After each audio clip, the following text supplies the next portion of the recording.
በወሎ የአገዛዙ ኮሎኔል አንዋር መሐመድን ጨምሮ በርካታ ወታደሮች የተገደሉበት ትንቅንቅ ተደርጓል።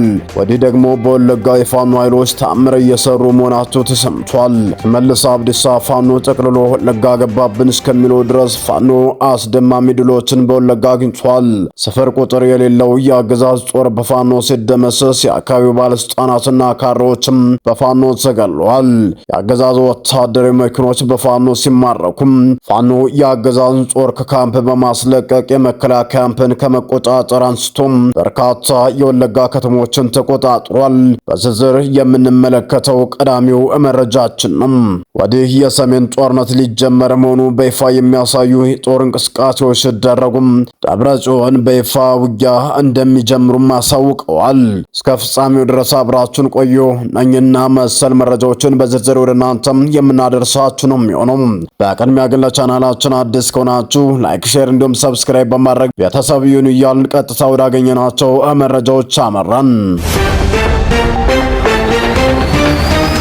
ወደ ቀዳሚው መረጃችን ስናምራም ፋኖ የአገዛዙን ኃይል ሰብሮ በመምታት ድል ተቀዳጀም። በወሎ አማራ ቀጠና መነሻውን ዳውንትና ተርፌ አካባቢ አድርጎ ወደ ሳንቃ የተንቀሳቀሰው የአገዛዙ ወታደራዊ ኃይል በአፋብን በሚኒሊክ ዕዝ 101ኛ ኮር አርበኞች ቀለበት ውስጥ ገብቶ ብርቱ የጸረ ማጥቃት እርምጃ ተወስዶበት ሞትና ቁስለኛውን እያዝረከረከ መፈርጠጡ ተሰምቷል። የብልጽግናው ኃይል 61ኛ ክፍለ ጦርን የፋኖን ኃይሎች ለመክበብ በተለያዩ አቅጣጫዎች ማለትም ከቀይ ዋሻ፣ ቀይ አምባ፣ ሳና ጉራ አካባቢዎች የተንቀሳቀሰ ሲሆን አርበኞቹ የብልጽግናን ኃይል ሰብረው በመግባትና በመክበብ ብርቱ ጥቃትን ከፍተውበታል ነው የተባለው።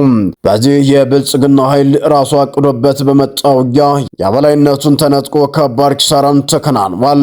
ሞትና ቁስለኛውንም እያዝረከረከ ወደ ኋላ ለመፈርጠጥ መገደዱንም ሚዲያችን ከ101ኛ ኮር ሚዲያና ኮሙኒኬሽን ክፍል ለማረጋገጥም ችሏል። በተያዘም ከወሎ ቀጠና ሳንወጣ የጀብደኛው ሚኒሊክ ዕዝ ታጣቂዎች በጋራ በመሆን በአገዛዙ ሰራዊት ላይ የበላይነትን በመውሰድ ድል መጎናጸፋቸውን አስታወቁም። የጀብደኛው ሚኒሊክ ዕዝ 106ኛ ኮር 22ኛ ክፍለ ጦርና የ3ኛ ሳምነው ኮር ክፍለ ጦር ጥምረት በመፍጠር በብልጽግናው ላይ በወሰዱት የማጥቃት እርምጃ የአገዛዙን ሰራዊት በርካታ ሙትና ቁስለኛ ያደረጉት ሲሆን ከሞት የተረፉት ቁስለኛ ሰራዊቶችም ወደ ጋሸናና ገራ በመኪና ተጭነው እግሬ አውጪኝ በማለትም እንደፈረጠጡም ተሰምቷል። በዚያ ወደ ውጊያ ፍጹም የፋኖች ኃይል የበላይነት የተረጋገጠበት ሲሆን የአገዛዙ ሰራዊት ቅስም የተሰበረበት ትዕይንትም ሆኗል። በተለይም የአገዛዙ ከፍተኛ መስመር መኮንን ኮሎኔል አንዋር መሐመድ የተባለ ግለሰብ በዚያው ወደ ውጊያ መገደሉ ነው የተሰማው። ለአገዛዙ ሰራዊት ከፍተኛ የሞራል ውድቀት እንደሆነ ነው የተነገረው። የአማራን ህዝብ እንደ ህዝብ ከምድረ ገጽ እናጠፋለን ብለው የአገዛዙ ጀነራሎች ወደ አማራ ክልል ቢያቀኑም በየቀኑ ግን እንደ ቅጠል እየረገፉ ነው።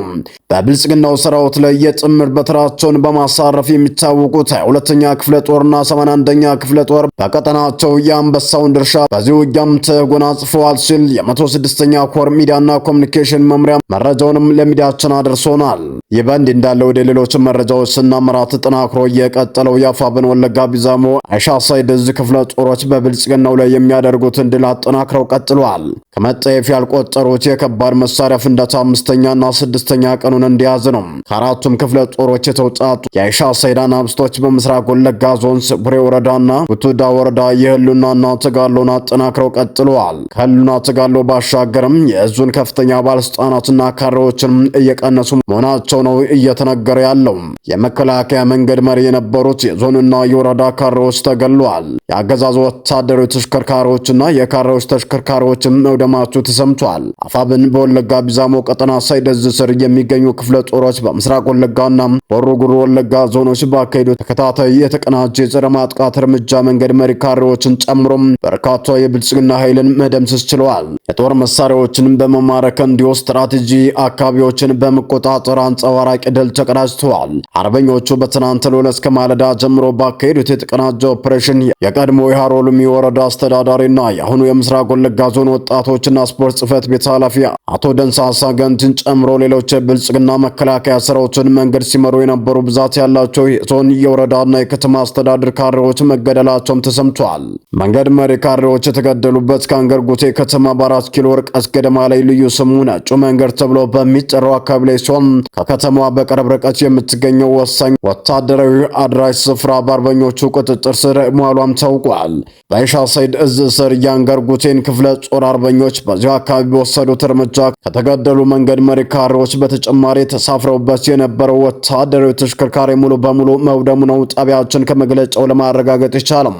ከዚህም ስር ያበጀ ጥበቡ ነበልባል ክፍለ ጦር አርበኞች ከጉጂ በቅርብ ርቀት መንደረራ ቀበሌ በመግባት የብልጽግናን ኃይል እያሳደዱና ቁስለኛ በማድረግ አካባቢውን ከብልጽግና ወታደሮች አጽድተው በቁጥጥራቸው ስር ማስገባታቸውም ታውቋል። በዚህ አካባቢ የብልጽግና ጦር ካምፑ ድረስ በመግባት ከፍተኛ ምት በማድረስ ካምፑን እንዲለቅ በማድረግ የብልጽግናን ካምፕ ሙሉ በሙሉ መቆጣጠራቸውም ተሰምቷል። በተመሳሳይ በይሻ ሰይድ ዕዝ ስር የታፈረ አለሙ ሳተነው ክፍለ ጦር አርበኞች በሆሮ ጉዱሩ ወለጋ ዞን አቤደንጎሮ ወረዳ ባካሄዱት ልዩ ወታደራዊ ኦፕሬሽን ስትራቴጂኳን ሁለገና ከተማን ሙሉ በሙሉ በቁጥጥራቸው ስር ማስገባታቸውም ተሰምቷል። ለቀናት በዘለቀው በዚህ መከላከልና የመልሶ ማጥቃት አውደ ውጊያ 31 ክላሽንኮቭ መሳሪያዎች በአርበኞቹ ቁጥጥር ስር ሲሆኑም አንድ በሲቪል ሲንቀሳቀስ የነበር የደህንነት አባልን ጨምሮ 5 የገዳ ኮማንዶ አባላት ከነሙሉ ትጥቃቸው እጅ ከፍንጅም በፋኖ እጅ ተማርከዋል።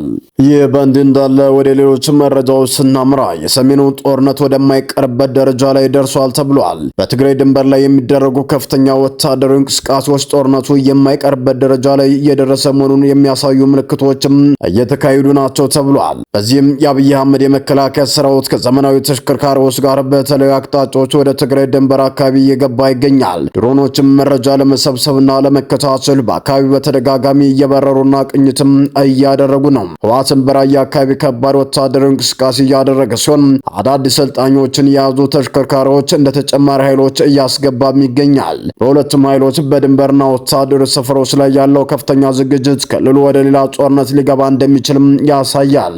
ከዚሁ ጋር በተያያዘ የህወሓት መሪ ደብረጽዮን የገጠመን የህልውና አደጋ ነው ብለዋል። በፌዴራል መንግስቱ የተቋቋመው የጀነራል ታደሰ ወረደ ጊዜያዊ አስተዳደር አፈርሶ ስልጣን የያዘው የህወሓት ቡድን ዶክተር ደብረጽዮን ምክር ቤቱ ሰብስበውም አወያይተዋል። በዚህ የፌዴራል መንግስቱ የትግራይ ህዝብን ለማጥፋት ኢኮኖሚያዊ፣ ፖለቲካዊና ወታደራዊ ዝግጅቶችን በማጠናቀቅ የትግራይን ህዝብ ዳግም ለመውረር እየሰራ ይገኛል ብለዋል። የተጋሩ ህዝብ አሁን ከተጋረጠበት የህልውና አደጋ ለመታደግና ያሉትን መሰረታዊ ወሳኝ ህዝባዊ ጥያቄዎችን በመመለስ የትግራይን ህዝብ ህልውና ለማረጋገጥ ለነገ የሚባል ስራ ስለመሆኑ ተገንዝበን እነዚህን የህዝብ ጥያቄዎች ለመመለስ ህወሓት በቁርጠኝነት ለመስራት እቅድ መያዙንም ዶክተር ደብረጽዮን ገልጸዋል። አሁን ላይ ያጋጠመንን የህልውና አደጋ መመከት ራስን በራስ የማስተዳደር መብት በማረጋገጥ በኢኮኖሚ ራሷን በቻለች ትግራይን በመፍጠር የትግራይን መልሶ ግንባታ እንዲፋጠን በትኩረት እንደሚሰራም ለምክር ቤቱ ደብረጽዮን ገብረ ሚካኤል አብራርቷል። ወዲህ ደግሞ ህወሓትን በስራው የለወጠው ጌታቸው ረዳ ከአዲስ አበባ ሆኖ ህወሓትን መተቸቱን ቀጥሏል። ኤርትራ ለህወሓት ባለው መሳሪያ ጦርነቱን ጀምር ብላለች ሲል ጌታቸው ረዳም ተናግሯል። ይህ በእንዲህ እንዳለ ወደ ባህር ማዶ ወዳገኘናቸው መረጃዎች ስናመራም አሜሪካ በኢራን ወደቦች ላይ ጣለችውን እገዳ ለመጣስ የሞከረ መርከብ መምታቷን አስታውቃለች። የአሜሪካ ጦር ወደ ኢራን ወደቦች የሚደረጉ ጉዞዎች ላይ የተጣለውን እገዳ በመጣስ በኦማን ባህረ ሰላጤ ላይ ሊጓዝ የሞከረ ነዳጅ ጫኝ መርከብ ላይ ተኩስ ከፍቶ ማስቆሙን አስታውቋል። አሜሪካ በዚህ ሐምሌ መጀመሪያ በድጋሚ የጉዞ እገዳ ከጣለችበት ወዲህም በንግድ መርከብ ላይ ጥቃት ስትፈጽም ይህ ለሁለተኛ ጊዜ ነው ተብሏል። አሁን የተመታው መርከብ ለአራት ጊዜ ያከለ እገዳ የተጣለበት የሆርሙዝ ወሰንን ለማለፍ መሞከሩን የአሜሪካ ማዕከላዊ ዕዝ ቃል አቀባይ ኦስኪን ለኤፍፒ ተናግረዋል። ቃል አቀባዩ የመርከቡ ሰራተኞች ቢያንስ 4 ጊዜ እገዳውን ጥሰው ለማለፍ ከሞከሩ በኋላም የነዳጅ ጫኝ መርከቡ እንዳይንቀሳቀስ አድርገነዋል ብለዋል። ሰላም ጤና ይስጥልን። የተወደዳችሁና የተከበራችሁ የሚዲያችን ቤተሰቦች ለሰዓቱ የነበሩን መረጃዎች እነዚህን ይመስሉ ነበር።